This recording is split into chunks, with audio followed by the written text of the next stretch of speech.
darkness. They recover them with no runway lights. And they do it all on a floating city the size of 3 football fields in the middle of the ocean. But here's the twist. Aircraft carriers don't use headlights.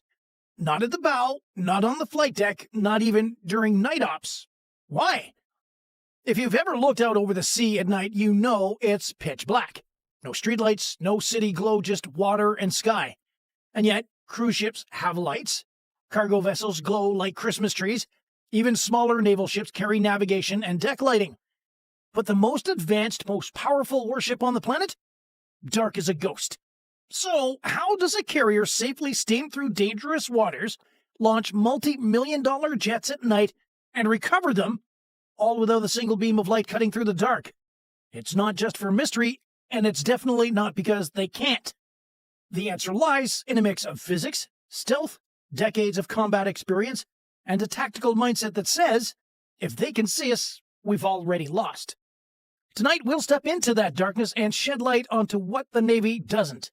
You'll learn how light behaves differently over the open sea, why headlights on a ship are more of a liability than a tool, and how aircraft carriers become nearly invisible at night by design. Because the next time you see grainy footage of an F-35 landing on a silent black deck, just remember, they're not landing blind. They're landing by feel, by systems, and by a doctrine that turns darkness into an advantage. If aircraft carriers don't need lights, do they even want you to know where they are? Out in the open ocean, light doesn't behave the way it does on land. There are no trees, no buildings, no pavement to soak it up. Instead, any light source, no matter how small, spills out across miles of flat water like a signal flare. Even a handheld flashlight on a deck can bounce off the waves and be seen from over 10 nautical miles away on a clear night. That's the thing about the sea. It reflects, it amplifies, and it betrays. Which is exactly why aircraft carriers don't use headlights. Okay, let me break that down a little bit for you. A headlight on a car has one job: light the road ahead. But at sea, there is no road, no lane markings, no curves to follow, just empty water and a compass bearing. A giant forward-facing light on a warship wouldn't reveal anything helpful, but it would reveal everything to a potential enemy, especially in a combat zone. Modern night vision, thermal sensors, and satellite optics are so advanced that even the tiniest light signature can give away a ship's location, its heading, and even its class. One bright glow off of the hull, and you're not just visible, you're vulnerable. But this isn't just about stealth. It's about safety. Using visible light on deck can blind your own crew. Your eyes adapt to the darkness over time.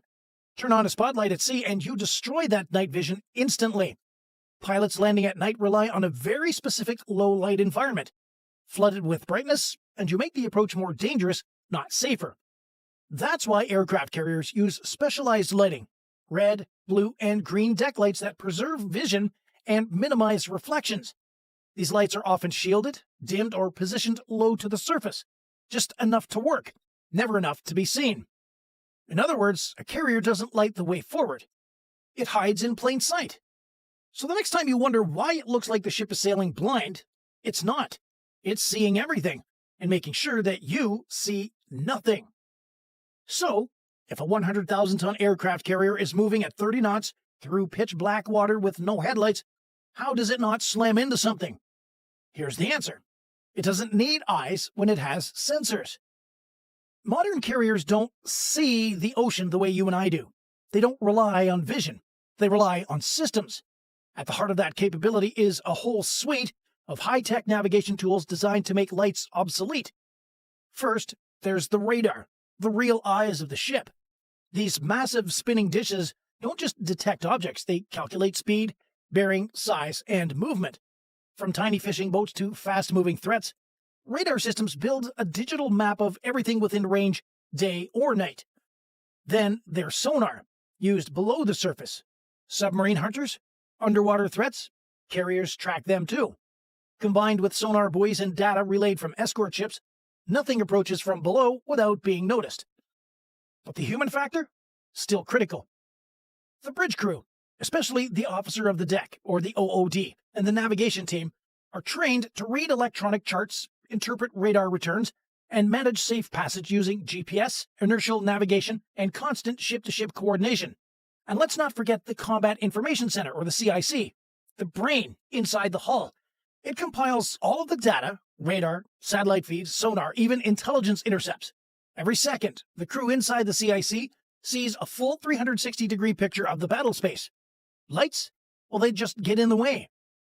It's not that aircraft carriers are sailing blind, it's that they're sailing smarter. Compare that to commercial vessels, which do use lights, because they have to. Cargo ships follow maritime law that mandates navigation lighting to avoid collisions. But a U.S. Navy warship, it has exemption rights during military operations. It's allowed to go dark, and when it does, it's often surrounded by destroyers, cruisers, and submarines, all acting as forward scouts and silent escorts. In other words, the carrier doesn't need to light the ocean to know what's out there. It already knows. Because when your warship can track a blip the size of a kayak from 20 miles away, lights are just a liability. If radar, sonar, and GPS gives carriers the vision they need to navigate safely, then why keep the lights on anyway? Because in the world of naval warfare, visibility isn't just a detail, it's a weakness. Every photon that escapes into the night is a signal, a broadcast, a neon sign that says, "Here I am." And for a ship as powerful and as valuable as an aircraft carrier, that kind of attention is unacceptable. Carriers are the most targeted vessels in modern naval warfare. They're floating air bases, command centers, and symbols of American power, all wrapped into one steel hull, which means the first goal in any operation isn't to attack, it's to not be seen. And that is where EMCON comes in. EMCON, short for Emissions Control, is a doctrine that governs everything from radio signals to radar pulses and, yes, light. Under full EMCON, a carrier strike group goes completely dark.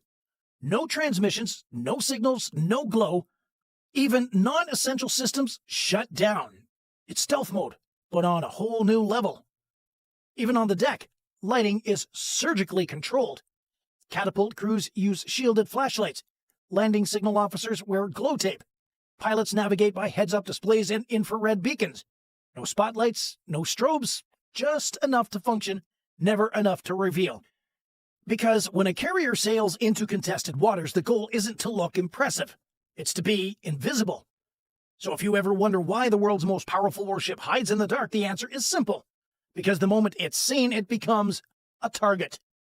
Operating in darkness doesn't mean total blindness, though, and it definitely doesn't mean chaos either. While aircraft carriers avoid visible light to remain undetected, they do use highly specialized lighting systems designed for one mission: operate effectively without being seen. Let's start with the flight deck. At night, launching and recovering jets doesn't happen by guesswork. Crews use deck edge lighting, small, low-intensity lights embedded flush with the surface. These give pilots just enough visual reference to align with the catapult or the landing area, without spilling light into the air or across the water.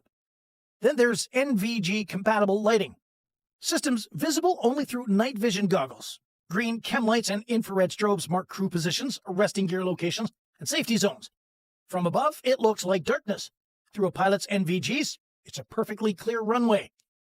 The lens, also known as the Fresnel Lens Optical Landing System, or FLOLS, that is the heart of night landings. It projects a colored glide slope indicator for incoming jets. Pilots line up visually with a glowing ball of light that shifts depending on their angle. Too high, the ball rises. Too low, it drops.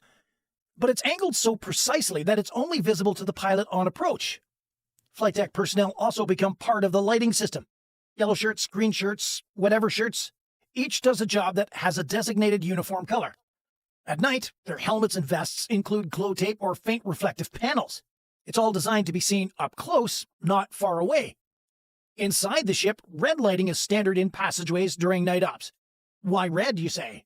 Well, it's because it preserves night vision. It allows sailors to move without losing the ability to adjust quickly to pitch black conditions outside. Combat information centers and bridges remain dim, lit by screens and backlit consoles. Enough to fight a war, but not enough to draw eyes. On the hangar deck, aircraft are serviced under directed, shielded lights that focus only where needed. Even the elevators that lift jets from the hangar to the flight deck are operated in near darkness. It's all part of the plan. because visibility is a tool, but control of that visibility is a weapon. And on an aircraft carrier, every bulb, every beam, every reflection is measured. Not for brightness, though, but for consequence. The Navy's obsession with darkness didn't come just from theory. It came from hard-earned lessons written in fire and steel. For decades, light at sea has meant vulnerability. In World War II, the dangers became painfully clear. German U-boats prowling the Atlantic hunted targets by silhouette. Merchant ships sailing with lights on were spotted and sunk with terrifying efficiency. Fast forward to the Falklands War in 1982, where the British learned this the hard way. The Argentine Air Force launched low-altitude attacks on British warships using visual cues alone. Ships that weren't fully darkened or had visible reflections became bullseyes.